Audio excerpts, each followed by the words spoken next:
اعوذ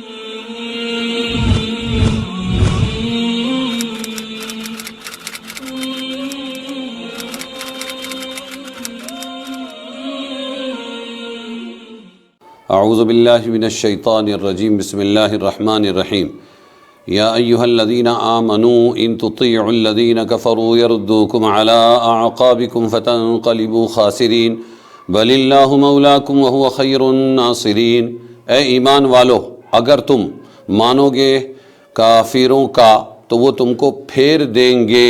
تمہارے الٹے پاؤں، اور تم اس وقت گھاٹے والے ہو جاؤ گے، نقصان والے ہو جاؤ گے،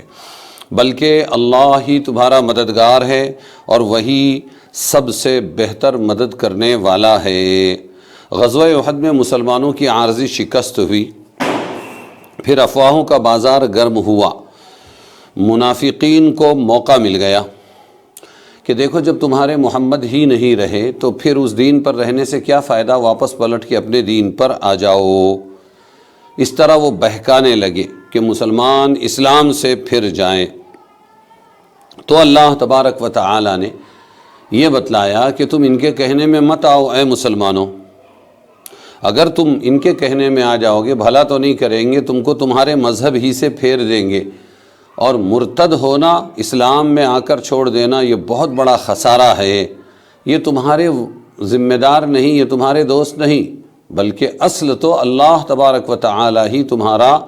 مددگار ہے، اور وہ بہترین مددگار ہے، ان کی طرف دھیان مت دو۔ اس آیت میں یہ بتلایا گیا۔ اگلی آیت ہے 151 سے 152 تک، آل عمران۔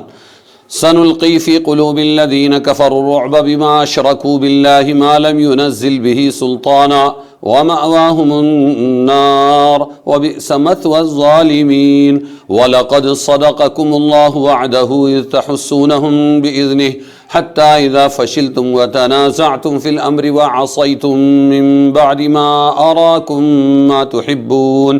مِنْكُمْ مَنْ يُرِيدُ الدُّنْيَا وَمِنْكُمْ مَنْ يُرِيدُ الْآخِرَةَ ثُمَّ صَرَفَكُمْ عَنْهُمْ لِيَبْتَلِيَكُمْ وَلَقَدْ عَفَا عَنْكُمْ وَاللَّهُ ذُو فَضْلٍ عَلَى الْمُؤْمِنِينَ۔ اب ہم ڈالیں گے کافروں کے دل میں ہیبت، ڈر، اس واسطے کہ انہوں نے اللہ کے ساتھ شرک کیا، شریک ٹھہرایا ایسی چیز کو جس کی اللہ نے کوئی سند نہیں اتاری، اور ان کا ٹھکانہ جہنم ہے، اور بہت ہی برا ٹھکانہ ہے ظالموں کا۔ اور اللہ تو سچا کر چکا تم سے اپنا وعدہ، جب تم قتل کرنے لگے ان کو اس کے حکم سے، یہاں تک کہ جب تم نے نامردی کی اور کام میں جھگڑا ڈالا، اور نافرمانی کے بعد اس کے کہ تم کو دکھا چکا اللہ تعالی تمہاری خوشی کی چیز،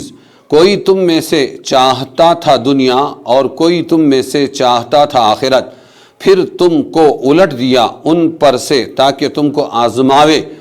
اور وہ تو تم کو معاف کر چکا، اور اللہ کا فضل ہے ایمان والوں پر۔ ان آیات میں اللہ کی مدد کے کچھ واقعات ذکر کیے ہیں اللہ تبارک و تعالی نے،